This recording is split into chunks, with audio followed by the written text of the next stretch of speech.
My parents abandoned me at 8 with nothing but a suitcase.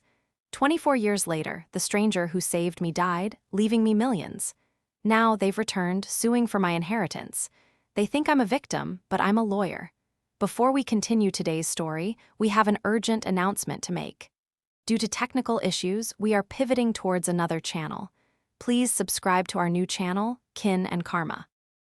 You can find the link in the video description, the pinned comment, and the collaboration tag on this video.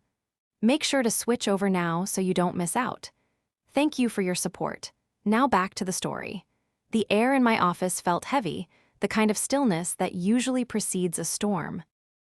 I was sitting at my mahogany desk, the one Arthur had gifted me when I passed the bar exam. My throat was scratchy, a lingering reminder of the flu that had kept me bedridden for the last 3 days. I shouldn't even have been there, but the grief of losing Arthur a week ago was a far more persistent ache than any fever. I stared at the framed photo on my desk. It wasn't of my biological parents. It was a candid shot of Arthur, his silver hair windswept, a mischievous glint in his eyes as he held up a fish he'd caught during one of our rare weekend trips to the lake. He was the man who had found a shivering 8-year-old girl huddled on a plastic bench at the Greyhound station in the middle of a November downpour. He was the man who hadn't walked away. A sharp rap on the glass door startled me. My assistant, Sarah, walked in, her face pale. She was holding a thick manila envelope, the kind that never contains good news. "Olivia," she whispered, her voice tight with concern. "A courier just dropped this off. It's from a firm downtown, Thorne and Associates." I felt a cold prickle at the base of my neck. I knew that name. Marcus Thorne was a shark, the kind of lawyer who specialized in making the lives of decent people a living hell for a high enough fee. I reached out, my fingers trembling slightly as I took the envelope. The paper felt unnaturally heavy. I tore it open. My eyes scanned the legal jargon, the bold headings, the names listed as plaintiffs. William, Claire. I stopped breathing. The names sat on the page like a physical weight on my chest. It had been 24 years since I'd heard those names spoken aloud. 24 years since they'd handed me a battered blue suitcase and told me to wait on that bench while they got the tickets. They never came back. "Olivia, what is it?" Sarah asked, moving closer to the desk. I couldn't find my voice for a moment. I looked down at the document again. It was a summons, a formal lawsuit. They were contesting Arthur's will. They were claiming that as my natural and rightful parents, they were entitled to the estate of the man who had actually raised me. They were claiming Arthur had alienated me from them, that he had effectively kidnapped me and brainwashed me into staying with him. They were asking for the entire $3.8 million. The room began to spin. I thought of the funeral, the way I had stood by Arthur's casket, feeling like the last person on earth who truly knew him. And all while I was mourning, while I was trying to figure out how to navigate a world without the only father I'd ever known, they were in some dark office, plotting to take the one thing he'd left to ensure my security. I looked at the signature at the bottom of the complaint. William's handwriting hadn't changed much, still messy, still arrogant. "They're suing me," I finally managed to choke out. "My parents, they've come back for the money." I leaned back in Arthur's chair, the leather creaking under my weight. The irony was a bitter pill. I had spent my entire career as an estate lawyer protecting people from exactly this kind of predatory behavior. I had seen the worst of humanity in probate courts across the state, but I never thought the villains in the story would be my own flesh and blood. I looked at the clock. It was nearly 5. Outside, the city was moving on. People were heading home to their families, oblivious to the fact that my world had just been shattered for a second time by the same 2 people. The realization hit me with the force of a physical blow. They hadn't come back for me. They hadn't come back to apologize for the cold bench or the years of silence. They had come back for a payday. The cold ink of the lawsuit felt sharper than the silence they left me with at 8 years old. The following Monday, I found myself sitting in a sterile conference room in Marcus Thorne's office. I had spent the weekend in a blur of research and tears, alternating between drafting my own response and staring at the wall. My flu had worsened into a deep, rattling cough, and my eyes were rimmed with red. I felt fragile, like a piece of glass that had been struck just a bit too hard. The door opened, and Marcus Thorne walked in. He was exactly as I expected: tailored suit, expensive watch, and a smile that didn't reach his eyes. But he wasn't alone. Behind him walked two people I hadn't seen in over 2 decades. William was taller than I remembered, his hair thinning, his face etched with the lines of a hard life. He was wearing a suit that was a decade out of style, but he wore it with an unearned confidence. Claire followed, her eyes darting around the room, settling on the expensive art on the walls before finally landing on me. She looked older, tired, but there was a hardness in her gaze that I recognized instantly. It was the same look she'd given me when I'd asked for a second helping of cereal on the morning they left. "Olivia," Claire said, her voice a jarring memory. She took a step toward me, her hands reaching out as if to embrace me. "My sweet girl, look at you, a lawyer." I stood up, moving behind my chair to create a barrier. "Don't," I said, my voice surprisingly steady despite the tremor in my hands. "Don't act like this is a reunion." William let out a short, dry laugh. "Now, Olivia, is that any way to talk to your father? We've spent years looking for you. We were devastated when we realized that man had taken you." "That man," I said, the words tasting like copper in my mouth, "was Arthur Pendleton. And he didn't take me, he found me. He found me exactly where you left me." Marcus Thorne cleared his throat, pulling out a chair for his clients. "Let's keep this professional, shall we? We are here to discuss the settlement of the Pendleton estate.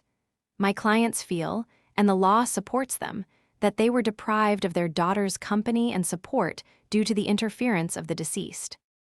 He leaned forward, sliding a paper across the table. "We are willing to settle this out of court. A 50-50 split of the liquid assets, and we walk away. No mess, no public scandal." I looked at William and Claire. They were sitting there, nodding as if they were discussing a business transaction. There was no remorse in their eyes, no shame, just a cold, calculating greed. They didn't see a daughter, they saw a $3.8 million lottery ticket. "You left me," I whispered, the weight of the memory threatening to pull me under. It was raining. I was 8 years old. I waited for 10 hours until a security guard called the police. Arthur was the one who stopped the officer from taking me to a state facility that night. He stayed with me. He gave me a home. He gave me an education. He gave me a life. Claire sighed, a dramatic, performative sound. "We were desperate, Olivia. We had no money, no place to go. We thought we were leaving you somewhere safe where someone would find you and give you a better life than we could. And we were right, weren't we? You're a success. But that doesn't change the fact that we are your parents." "You aren't parents," I snapped. "You're biological donors who abandoned their responsibility.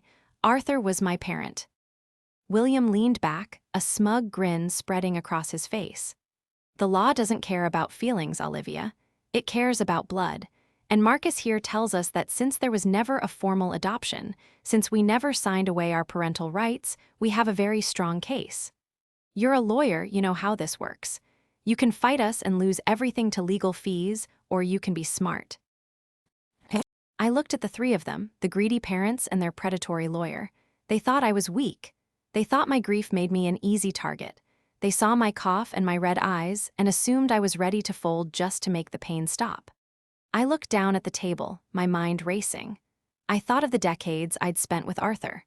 I thought of the way he'd taught me to read contracts, the way he'd encouraged me to go to law school, the way he'd always told me to look for the things people didn't say. I looked back up at them, and for the first time that day, I felt a flicker of something other than pain. It was a cold, sharp clarity. "I won't be settling," I said, my voice echoing in the quiet room. "In fact, I won't even be hiring a firm to defend me." Marcus Thorne chuckled. "You're going to let the estate default. That's a bold strategy." I stood up, smoothing my skirt. I looked William and Claire dead in the eyes. "No, I'll be representing myself." They all laughed. William shook his head, looking at Marcus as if I'd just told a joke. Claire smirked, a cruel, satisfied expression that made my blood boil. They thought I was drowning. They thought I was making a desperate, emotional mistake. But as I walked out of that conference room, the heavy doors thudding shut behind me, I felt a sudden, strange sense of calm. They were so focused on the money, so blinded by their own arrogance, that they hadn't bothered to look into the details of my life or Arthur's past. But they had forgotten one crucial thing.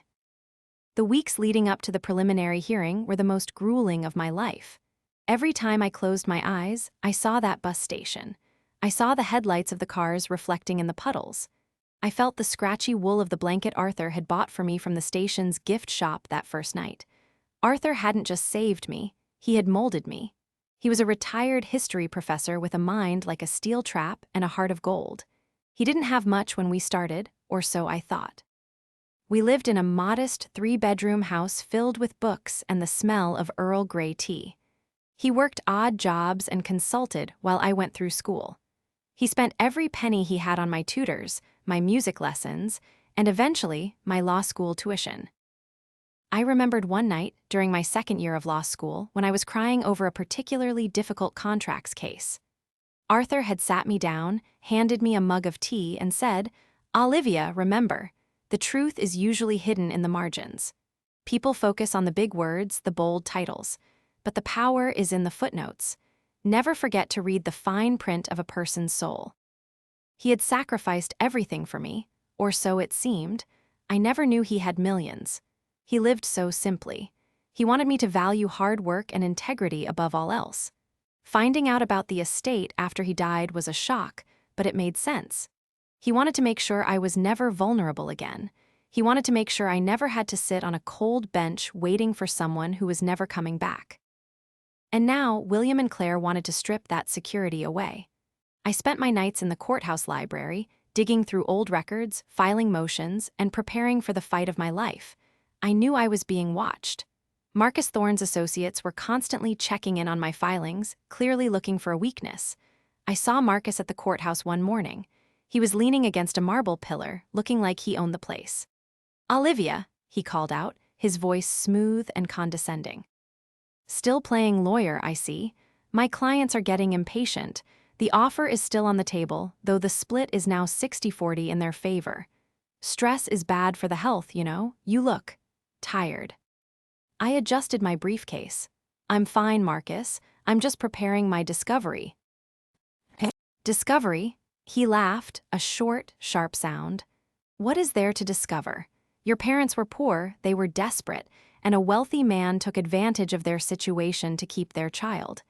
It's a classic case of undue influence and parental deprivation. You're fighting an uphill battle with no shoes, Olivia." He stepped closer, his voice dropping to a whisper. "Think about your reputation. Do you really want the world to know your parents abandoned you? Do you want your clients to know you were a bus station brat? Settle now, and we keep the details private. Otherwise, I'll make sure every tabloid in the city knows your history." I felt a surge of anger so strong it made my ears ring. He was using my trauma as a weapon. He was trying to shame me into silence. He was exactly the kind of man Arthur had taught me to defeat. I looked at him, and I didn't see a powerful lawyer. I saw a bully. A man who valued assets over people, who saw a grieving woman as a mark.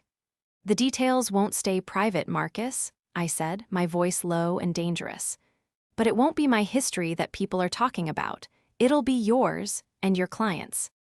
He sneered, turning on his heel and walking away. I watched him go, my heart hammering against my ribs. He was confident because he thought he knew the whole story. He thought he was dealing with a victim who was too broken to fight back. He didn't realize that Arthur hadn't just left me money. He had left me a legacy of resilience. I went back to my office and sat down at my desk. I pulled out a dusty, leather-bound folder that I'd found in the back of Arthur's safe deposit box. It wasn't a legal document, at least, not one that had been filed with the court. It was a personal record Arthur had kept. Inside were photos, letters, and a series of bank statements from 20 years ago. I spent the next 4 hours going through them, my breath hitching as the pieces of the puzzle began to fall into place. Arthur had been more than a guardian. He had been a protector in ways I had never imagined. I picked up my phone and called a private investigator I'd worked with on several difficult estate cases. "Hey, Miller, I need you to find someone. a notary who worked in the city back in 2004. Name is Elias Thorne. No relation to Marcus, I hope. As I hung up the phone, I looked at the photo of Arthur on my desk. I could almost hear his voice. Check the margins, Olivia. Read the fine print. I wasn't just representing myself. I was representing the truth. And for the first time since this nightmare began, I knew I was going to win. The transformation didn't happen overnight, but by Tuesday morning, the woman who had huddled in Arthur's oversized cardigan crying over tea was gone. In her place stood Olivia, the attorney who had successfully navigated 3 high-profile probate battles in the last year alone. I swapped the cardigan for a sharp, charcoal gray power suit. My cough was mostly gone, replaced by a cold, simmering determination that felt like ice water in my veins. I was no longer a grieving daughter. I was a strategist. I met Miller at a small, out-of-the-way diner on the edge of the city. He was a man of few words, a former detective who knew where the skeletons were buried because he'd helped dig a few of them up. He pushed a thin manila folder across the sticky laminate table toward me. "You were right to be suspicious, Olivia," Miller said, his voice a low gravel.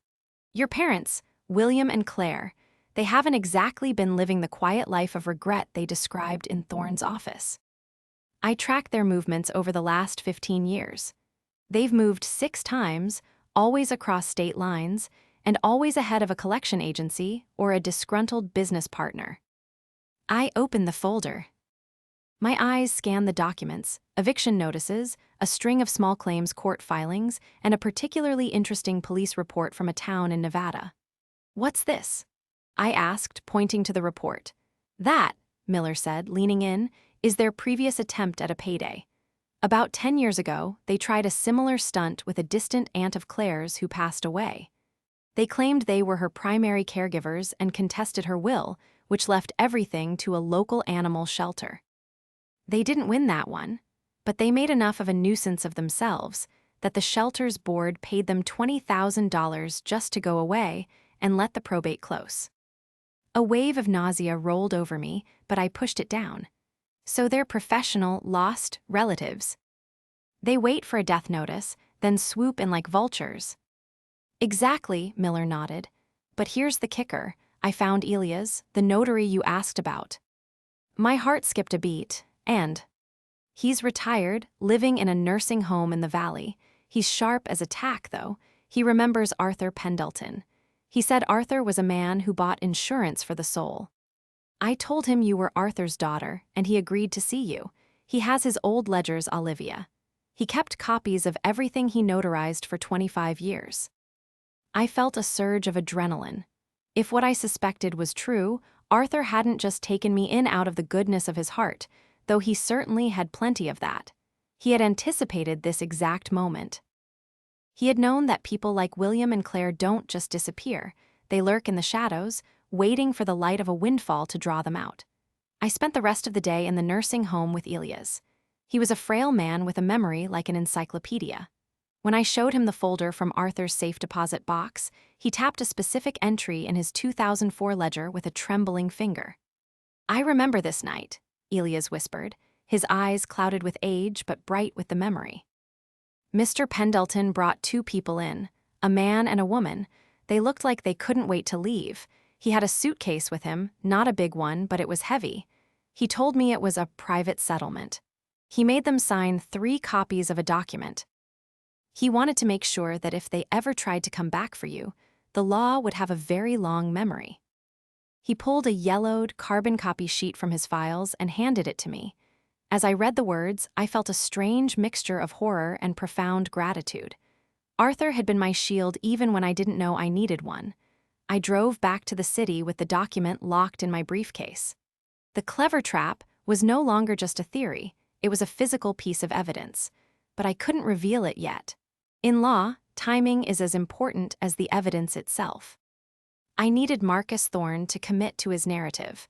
I needed William and Claire to stand in a courtroom and lie under oath. I needed them to believe they had already won. The first major confrontation took place in a small, windowless room in the basement of the courthouse for a mandatory settlement conference. Judge Holloway, a no-nonsense woman with a reputation for efficiency, sat at the head of the table. Marcus Thorne sat to her left, flanked by William and Claire. They looked smug. Claire was wearing a modest floral dress and dabbing at her eyes with a lace handkerchief, playing the role of the grieving mother to perfection. William sat with his arms crossed, staring at me with a look of feigned disappointment.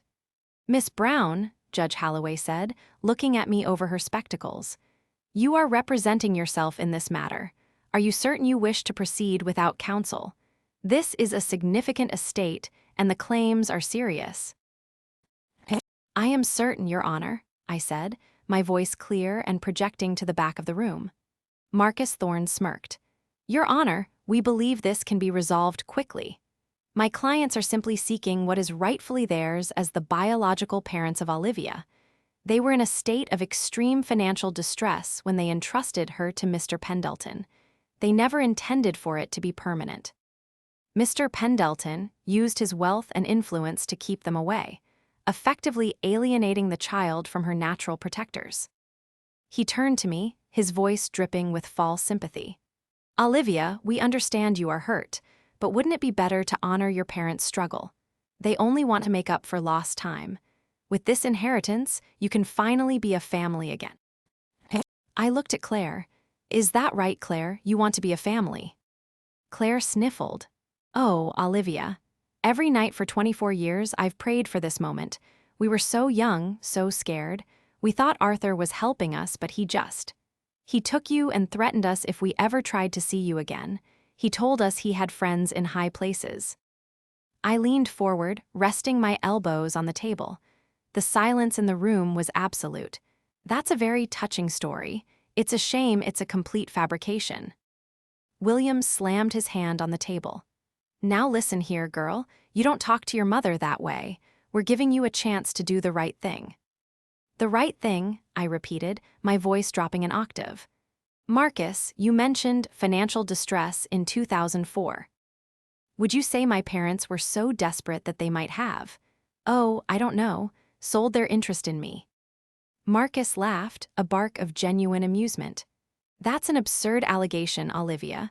Parental rights cannot be sold in this country. It's a matter of blood and law." "I agree," I said, reaching into my briefcase. "Parental rights cannot be sold, but a legal waiver of all future claims, combined with a notarized confession of intentional abandonment in exchange for a cash settlement. That's a different story entirely." I slid a photocopy of the 2004 document across the table. I watched the color drain from Claire's face. William's eyes darted to the paper, then back to Marcus. Marcus, ever the professional, snatched the paper up and began to read. As his eyes moved down the page, his confident posture began to crumble. The document was a covenant not to sue and release of all parental claims. In it, William and Claire explicitly admitted to leaving me at the bus station with the intent to abandon me.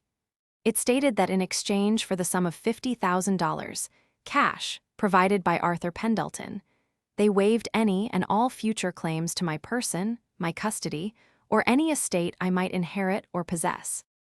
It was signed, witnessed, and notarized. This is an old piece of paper," Marcus stammered, though his voice lacked its usual bite. "This was signed under duress. My clients were destitute. This is unconscionable." "It was signed in the presence of a neutral notary, Elias Thorne," I countered. "Who is alive, well, and prepared to testify that your clients were laughing as they counted the money in the parking lot." William stood up, his face turning a mottled purple. "That man tricked us. He told us it was just a formality. We didn't know what we were signing." "You didn't know $50,000 was a lot of money?" I asked, tilting my head. "Or did you just think Arthur would never tell me? You thought you could take his money to leave, and then take his money again when he died. You thought I was just a paycheck twice over." "This conference is over," Marcus snapped, grabbing his briefcase. "We'll see you at the hearing, Miss Brown. Don't think a single document is going to save you." They scrambled out of the room, William nearly tripping over his own feet. I stayed in my chair, my heart racing. I had won the first round, but Marcus was right about one thing: he wouldn't give up easily. He was a shark, and he just smelled blood, his own. The days following the conference were a whirlwind of activity. Marcus Thorne went on the offensive, filing motion after motion to have the 2004 document suppressed. He claimed it was void as against public policy, and that it had been obtained through fraudulent inducement. Meanwhile, William and Claire weren't sitting idle. They began a smear campaign. I started seeing posts on local social media groups, vague stories about a heartless lawyer who was turning her back on her elderly, impoverished parents. They even managed to get a brief segment on a local, human interest news show, where Claire cried on camera about how much she missed her baby girl. The pressure was immense. My clients at the firm were starting to ask questions. Sarah was fielding dozens of calls a day from reporters, but I didn't waver. I knew that the more they pushed, the more desperate they were. Miller called me on Thursday night. "Olivia, I found something else. Something Marcus Thorne doesn't want you to know." "What is it?" "Thorne isn't just their lawyer, he's a creditor." I dug into his firm's finances. He's been struggling lately, lost a big malpractice suit last year. He didn't take this case on a standard contingency. He loaned William and Claire the money for their living expenses and the filing fees. He's invested over $50,000 of his own money into this lawsuit. If they don't win, he doesn't just lose a fee, he loses his shirt. I leaned back, a slow smile spreading across my face. So Marcus isn't just representing them, he's a partner in the grift. "Exactly," Miller said. "And there's more. I tracked down the other victim from Nevada, the animal shelter. They were so disgusted by William and Claire that they kept a file on them. It turns out, your parents used a different name back then. They were the Wilsons. They have a pattern of changing names every time they burn a bridge." This was the final piece of the puzzle. It wasn't just about the 2004 document anymore. It was about a career of fraud. I spent the night drafting my final trial brief. I didn't just focus on the law, I focused on the narrative. I laid out the history of William and Claire, not as parents, but as predators. I detailed their name changes, their previous lawsuits, and Marcus Thorne's personal financial stake in the outcome. The night before the hearing, I went to Arthur's house. I sat in his study, surrounded by his books. I could almost smell the Earl Grey. I felt a profound sense of peace. I wasn't just fighting for money. I was fighting for the dignity of the man who had seen a lost girl and decided she was worth everything he had. The next morning, I arrived at the courthouse early. The hallway was crowded with reporters and curious onlookers. Marcus Thorne was there, looking frazzled. His usual polish was gone, his tie was slightly crooked, and there were dark circles under his eyes. William and Claire were sitting on a bench, looking triumphant.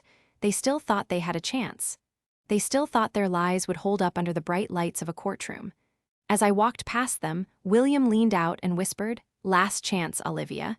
Give us $2 million and we go away. If not, I'll tell the judge everything.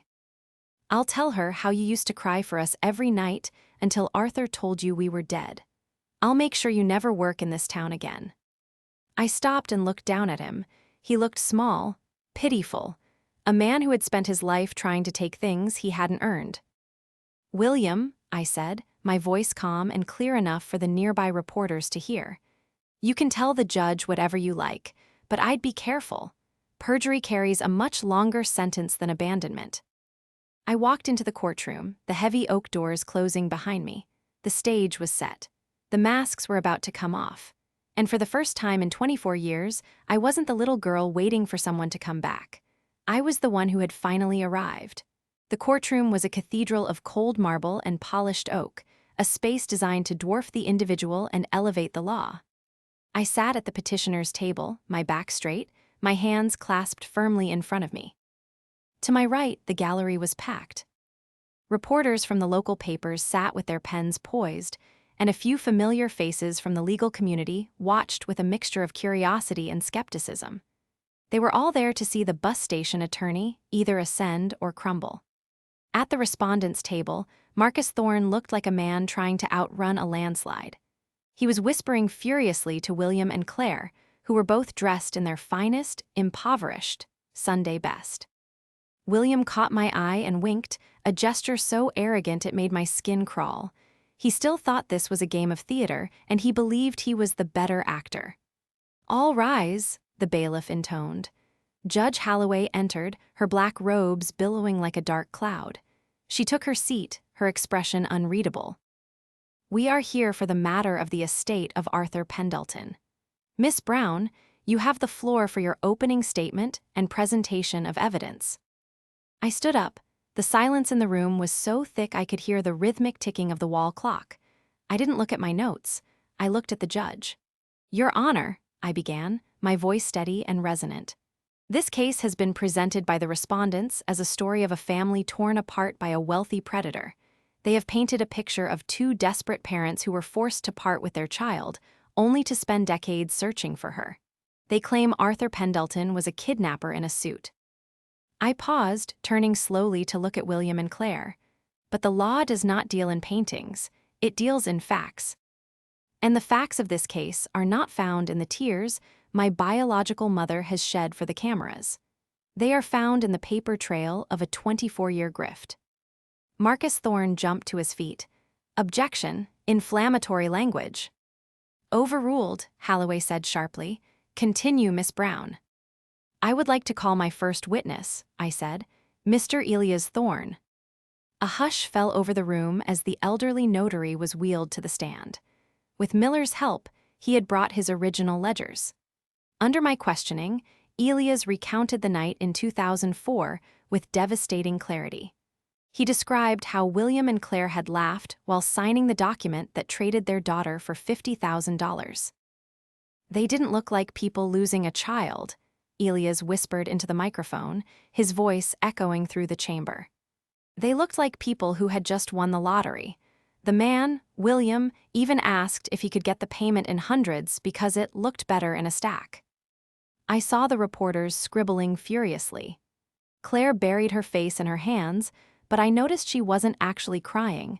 She was checking to see if the cameras were catching her distress.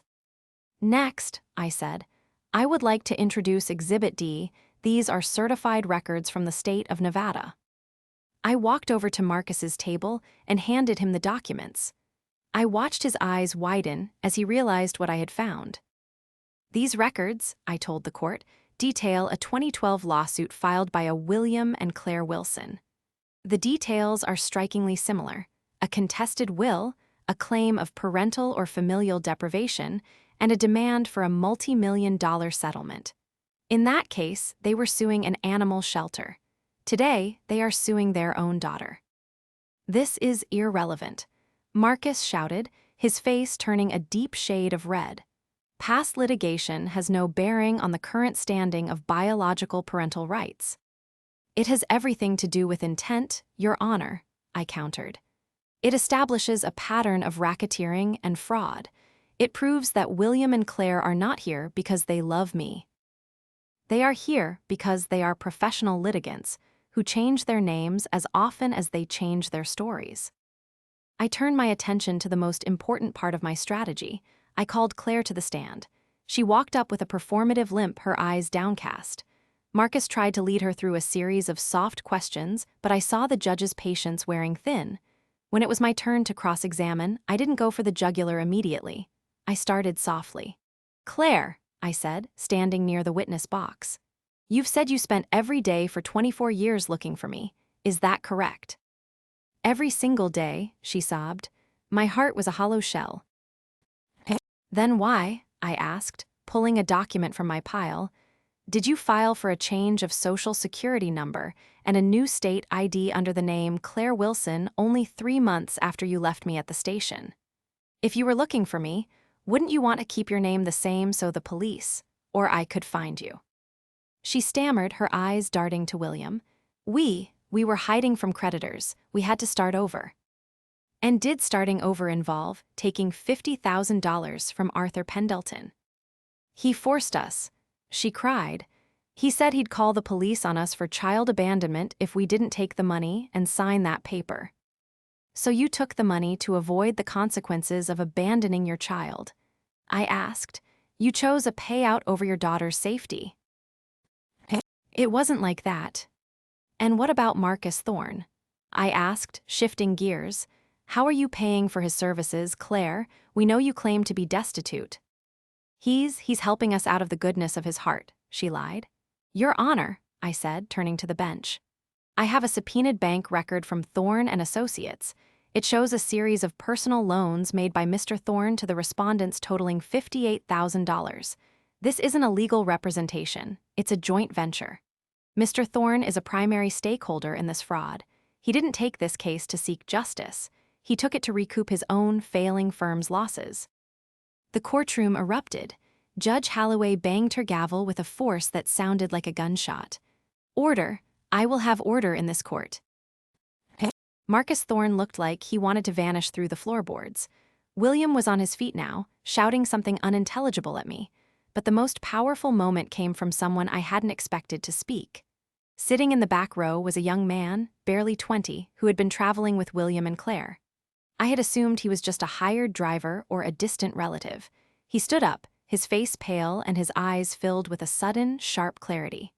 They lied to me too. He shouted, his voice cracking.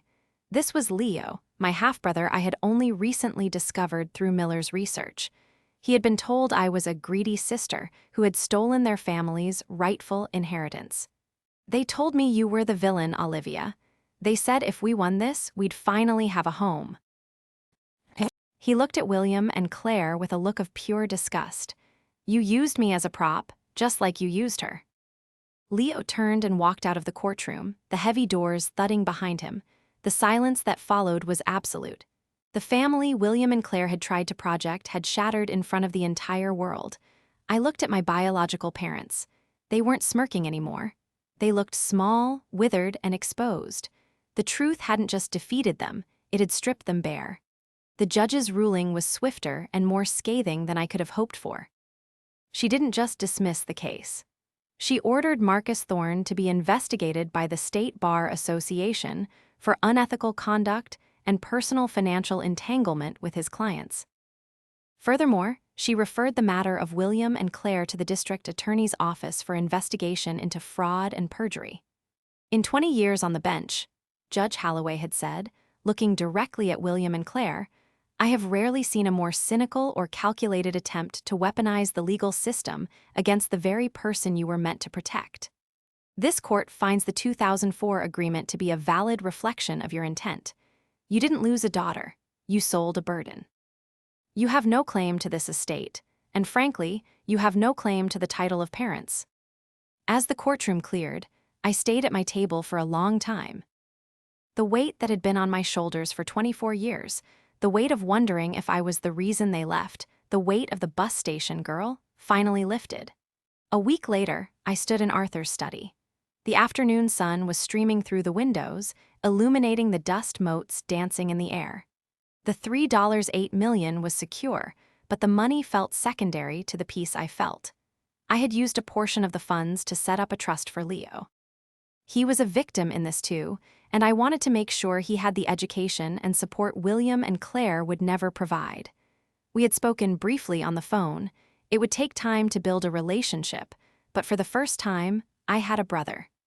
The downfall of William and Claire was swift. Without the inheritance to pay back Marcus Thorne, and with the fraud investigation looming, they fled the state again. But this time, Miller was tracking them. They were arrested in Arizona on outstanding warrants related to their Wilson aliases. They would spend the next several years in a state facility, not a bus station, but a prison cell. I picked up the photo of Arthur. We did it, I whispered. I had realized something important during the trial. Arthur hadn't left me the money just to keep me safe. He had left it to give me the resources to fight back. He knew that the world could be a cold place for a girl on a bench, and he wanted to make sure I had the fire to keep myself warm. I walked out of the house and drove to the cemetery. I placed a single bouquet of yellow roses, his favorite, on his headstone. The air was crisp and smelled of rain, but I didn't feel cold. I felt vindicated. I felt loved. I wasn't the girl from the Greyhound station anymore. I was Olivia Brown, a woman who knew her worth, a woman who had represented herself and won, and a daughter who had finally brought her father's legacy home.